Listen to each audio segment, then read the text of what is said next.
Glória a Deus, aleluia. Como é bom louvar ao Senhor. Amém. Graças a Deus por esta oportunidade, mais uma vez, poder testificar deste Deus tão bom que nós temos, irmãos. E a quem nós servimos. A quem nós servimos, irmãos. Porque é um privilégio para o ser humano não só conhecer Deus, mas poder servi-lo. E há muita maneira de servir. Não pensem os irmãos, não pensem, os irmãos sabem isto. Servir a Deus não é só pregar a palavra do Senhor. Há muitas áreas, há muita coisa que se pode fazer. E a principal delas é um bom testemunho. Para, como diz a palavra do Senhor, sermos o bom cheiro de Cristo. Naqueles que se salvam e naqueles que se perdem. O bom cheiro de Cristo. Quer dizer, o bom exemplo, irmãos. Isto é maravilhoso. E é para isso que temos sido chamados. Glória ao seu santo nome.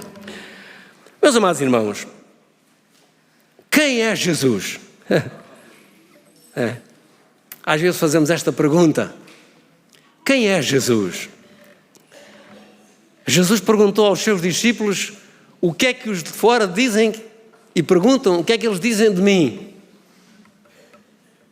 E então eles ouviram as respostas dos discípulos à opinião de fora. Quando Jesus perguntou, está bem, a ti vocês, o que é que eu sou para vocês? Então, meus irmãos, Pedro, pela revelação do Pai, disse: tu és o Cristo, o Filho de Deus.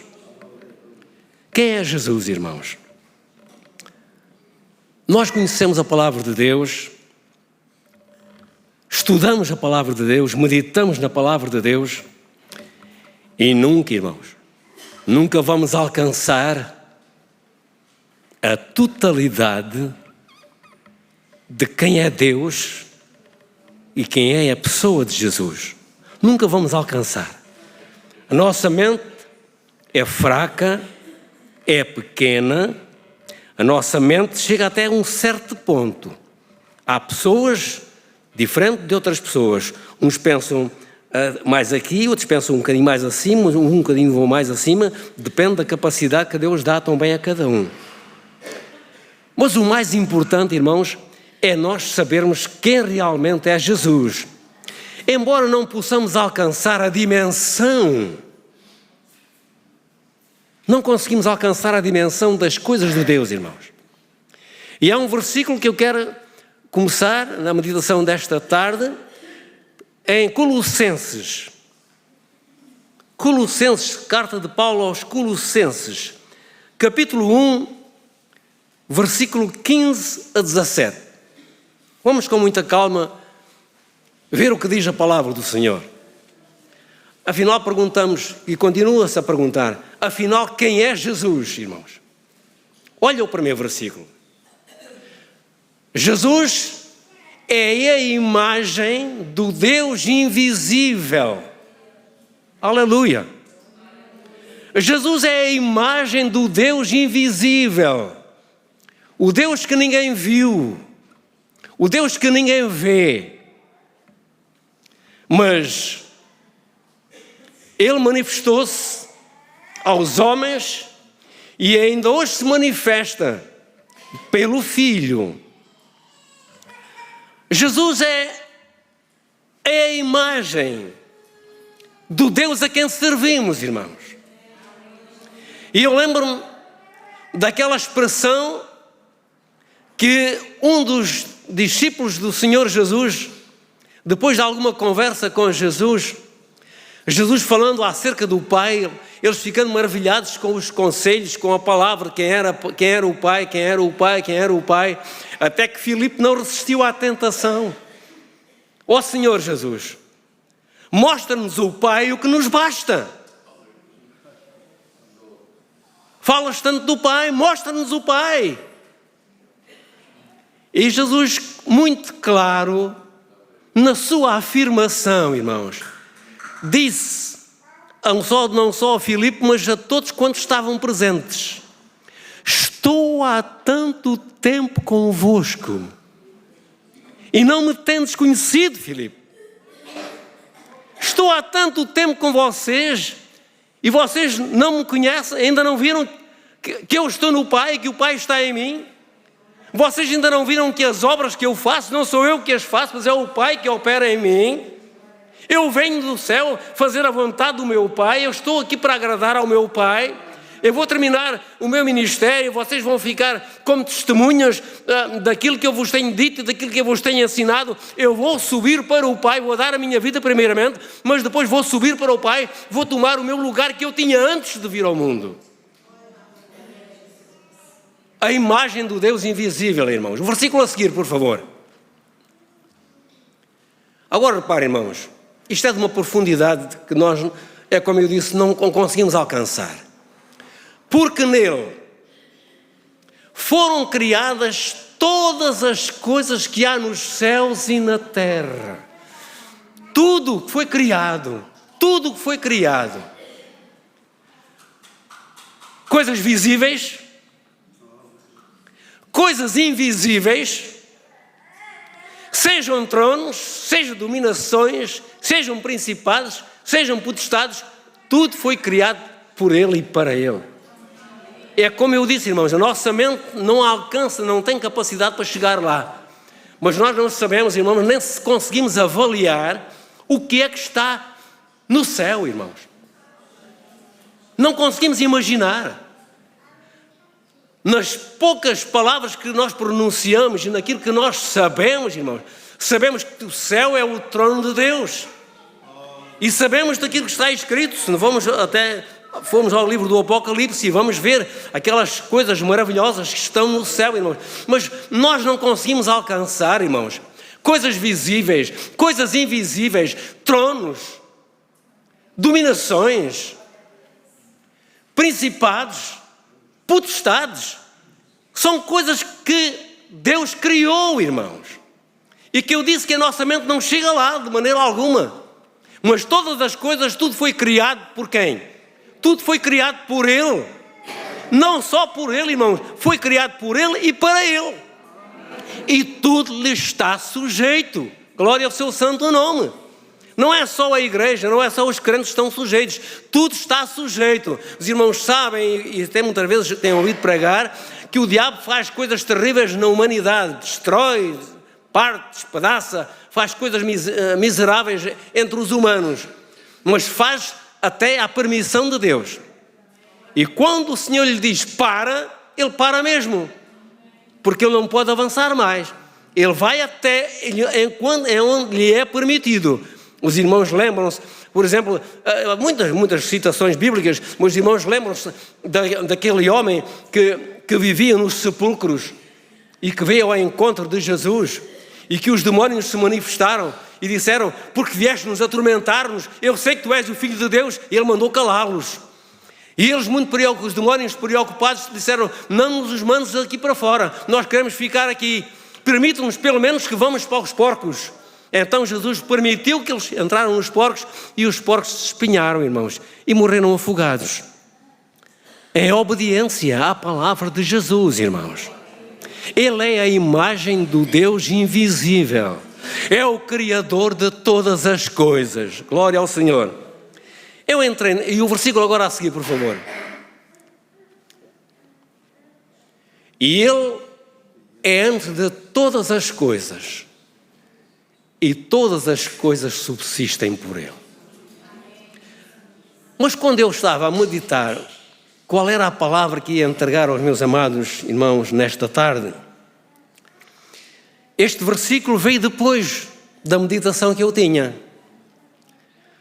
para poder mostrar mais uma vez, não é que os irmãos não saibam, para poder mostrar mais uma vez quem é Jesus. E quem é este a quem nós servimos, quem é este a quem nós amamos, quem é aquele que deu a sua própria vida para nos salvar, quem é Ele? Pois a meditação que eu tinha, para dizer aos meus amados irmãos, era precisamente no Evangelho de São Mateus, no capítulo 27, e aqui é que eu queria, era aqui neste ponto que eu queria, o outro versículo veio por acréscimo, e graças a Deus por ele, não é? é acerca da crucificação de Jesus, da morte de Jesus. Nós, os crentes, irmãos, cremos e sabemos quem Ele é, não tem dúvida nenhuma. Eu não tenho dúvida nenhuma de quem é Jesus. E eu acredito que o meu irmão, que já abraçou a fé, o irmão sabe quem é Jesus. Sabe quem é Jesus. O irmão reconhece quem Ele é. O irmão dá-lhe a honra, o irmão dá-lhe a glória, dá-lhe o louvor que somente a Ele pertence, irmãos. Mas isso somos nós, os crentes. E os que não creem.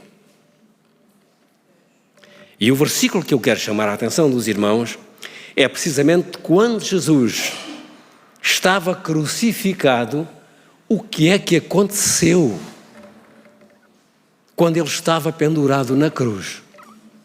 Vamos ler São Mateus 27, versículo 45, para começar.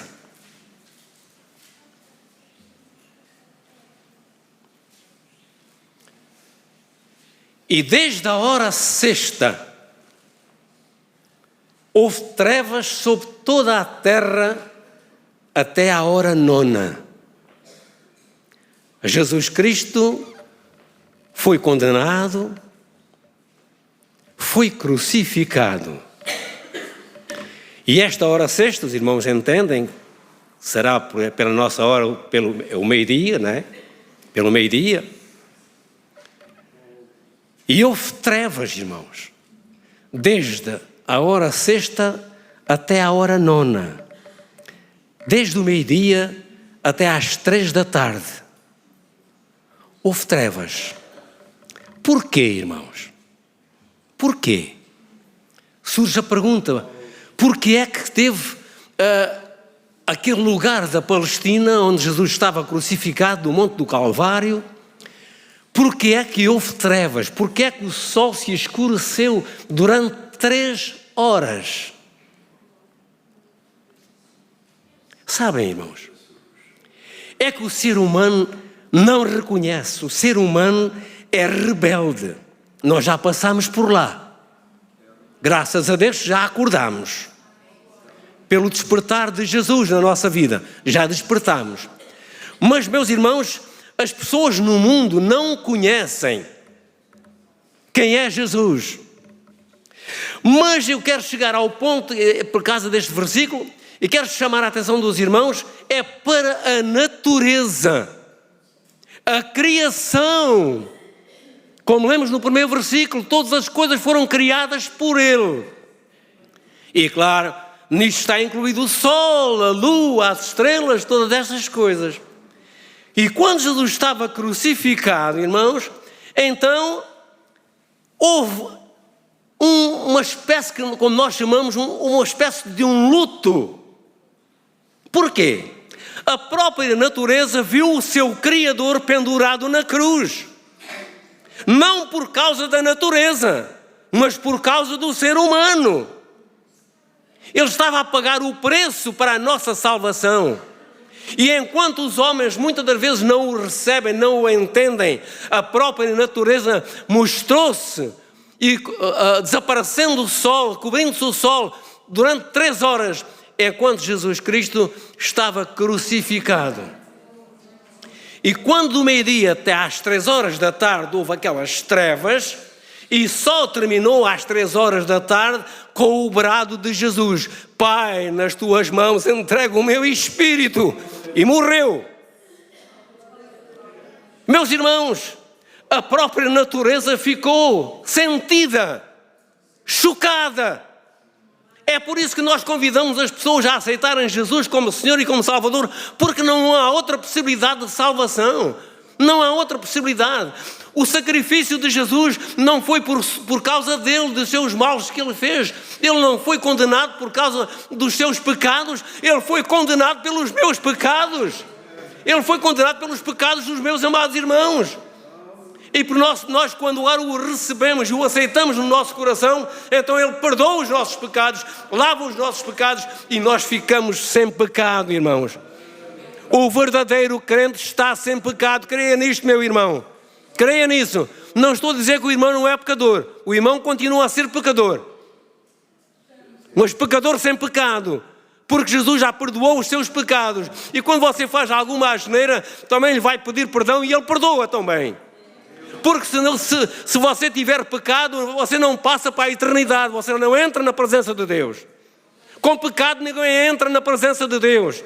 Só entram na presença de Deus aqueles que estão lavados e purificados no sangue de Jesus. E é isso que nós temos aceito e temos feito, irmãos. É por isso que a natureza, ela se escureceu. Se escureceu. E mais uma coisa muito importante que eu quero dizer nesta tarde aos irmãos. Para as pessoas de fora não tinha grande importância. Mas o que aconteceu naquele momento da morte de Jesus, aconteceu uma coisa muito importante, mas para os judeus, para aqueles que conheciam a lei, para aqueles que conheciam a Deus, quando conheciam a história de Abraão, de Isaac e de Jacó, e a sua vaidade, a sua presunção, que diziam a Jesus: nós somos filhos de Abraão. E Jesus tinha que lhes dizer: vocês fossem filhos de Abraão, vocês aceitavam o meu testemunho. Vocês não aceitam o meu testemunho. Vocês não são filhos de Abraão, vocês são filhos do diabo. Então, meus amados irmãos, a própria natureza se manifestou. E naquele momento de Jesus entregar o Espírito ao Pai, aconteceu uma coisa que é muito importante. Para nós, só é importante o sentido. O que é que quer dizer? É que no momento que Jesus morreu, rendeu o Espírito, havia lá um véu no templo. Um véu no templo. O templo era um lugar com vários lugares, separado por várias partes. E havia uma parte no templo, havia uma parte separada, não era com portas, era separada com um véu. Um véu. E esse véu tinha um significado muito grande. É que para lá o povo ministrava cá fora, sacrificavam no altar e depois iam-se lavar na pia de cobre. Mas quando chegavam àquele lugar, parava, porque ninguém tinha autorização de passar para lá do véu.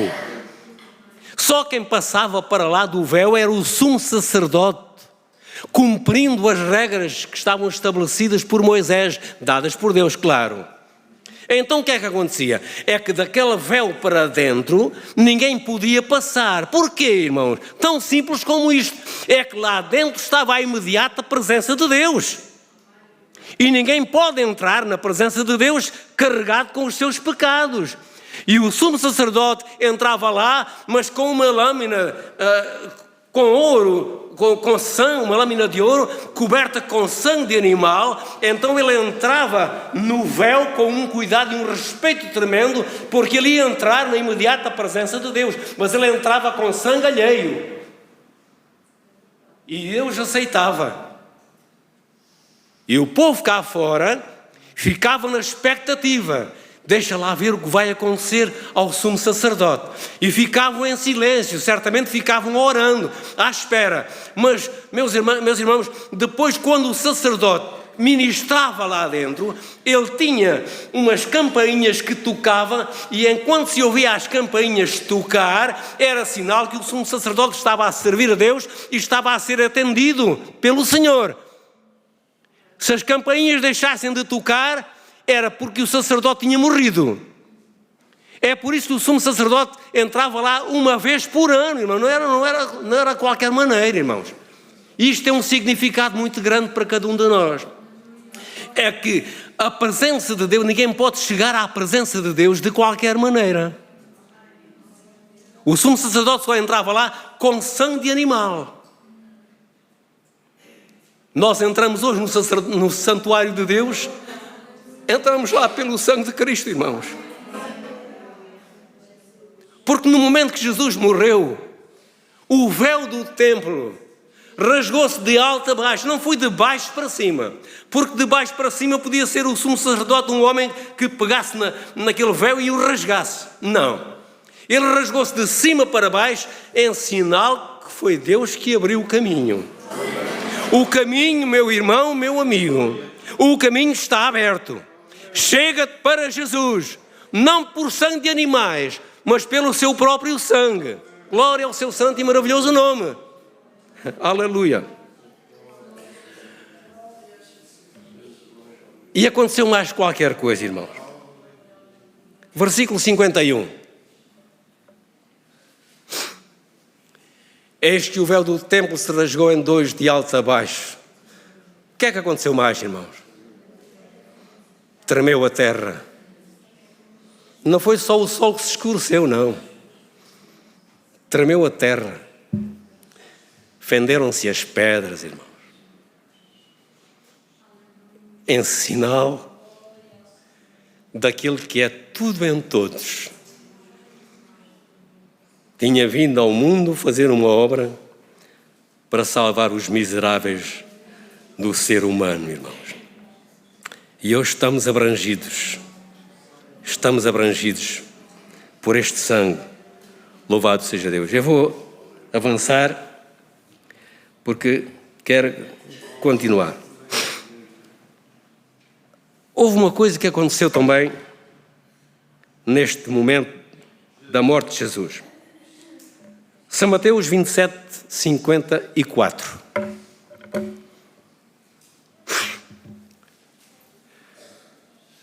Eu acredito que os irmãos saibam quem é este centurião. O que é que este homem fazia?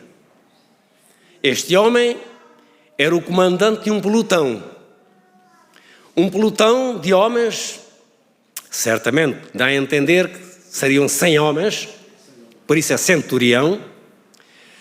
Este homem comandava aqueles homens que estavam lá a assistir à crucificação de Jesus.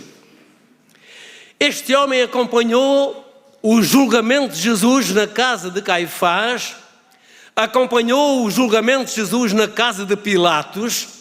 Ele acompanhou Jesus sempre que Jesus ia para qualquer lugar, era ele que comandava, era ele que guiava, era ele que levava. Era um homem duro. Tinha que ser. Para fazer este serviço tinha que ser um homem duro. Os irmãos sabem que qualquer um militar que comanda não pode ser frouxo, não pode ser mole, tem que ser uma pessoa com uma certa personalidade e uma certa dureza também para poder comandar e as pessoas lhe obedecerem. E certamente este homem, que acompanhou sempre Jesus no julgamento, quer na casa de Caifás, o sumo sacerdote, e de Anás e Caifás, ou então na presença de Pilatos. Então, meus irmãos, quando Jesus morreu, o que é que aconteceu?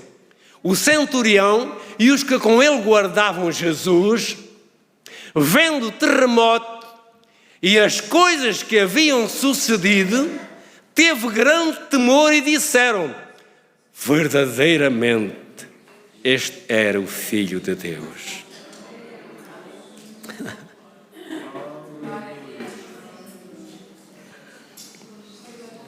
Os duros também vão abaixo, irmãos. Este homem, na sua dureza, eu não digo sua rebeldia, ele estava no cumprimento de uma missão especial, não é?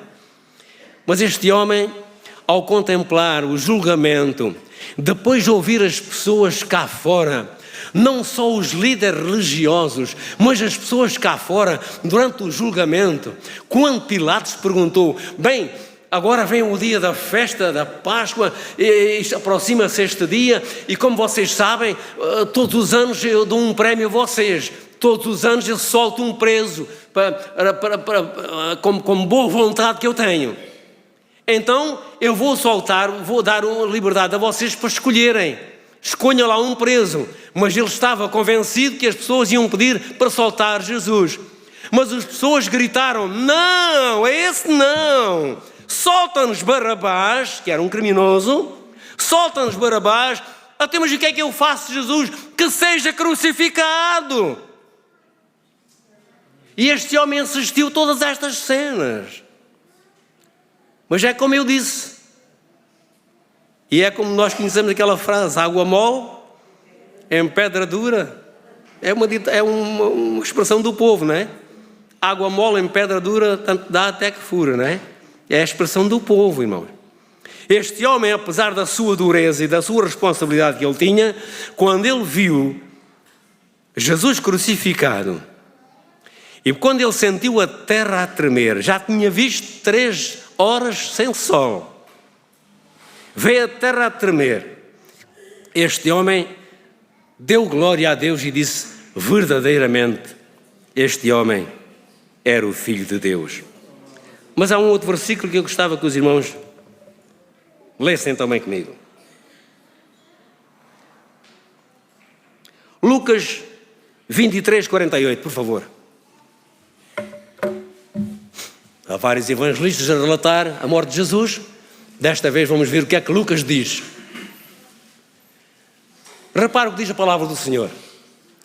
E toda a multidão que se ia juntar a este espetáculo. Isto é incrível, irmão. E toda a multidão se ia juntar a este espetáculo, vendo o que havia acontecido. O que é que aconteceu, irmãos? O sol se escurecer, a terra tremer.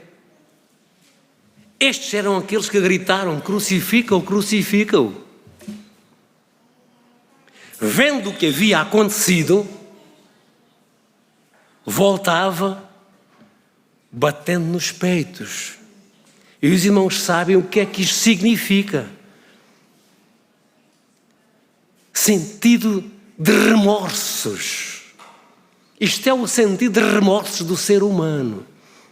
Aqueles que tinham gritado: crucifica-o, crucifica-o, crucifica-o, ao verem este movimento da natureza, irmãos, eles voltaram batendo nos peitos como que dizendo: o que é que nós fizemos, o que é que nós fizemos, o que é que nós fizemos.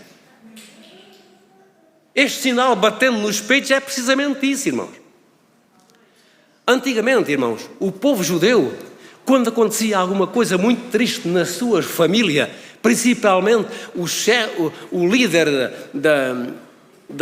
daquela equipe de pessoas, daquele grupo de pessoas, aquele líder, sabem como é que ele fazia quando acontecia, quando morria alguém?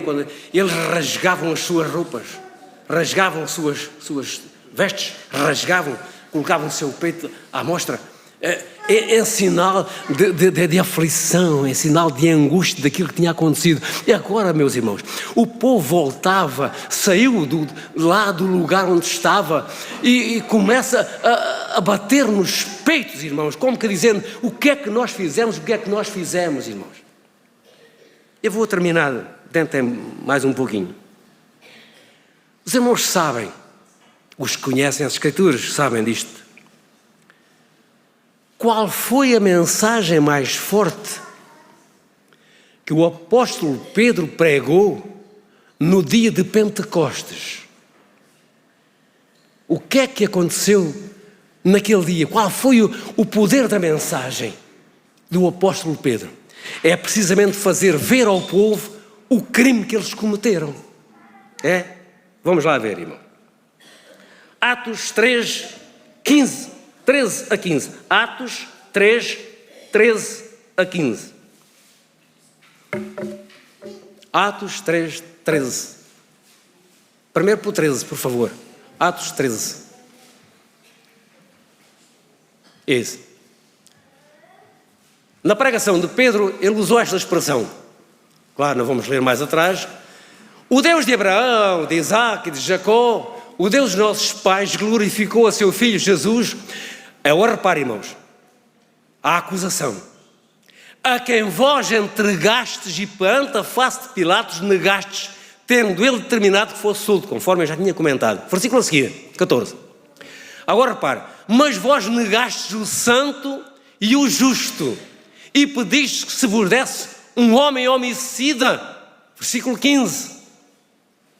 Agora repare, irmãos: e matastes o príncipe da vida, ao qual Deus ressuscitou dos mortos, de que nós somos testemunhas.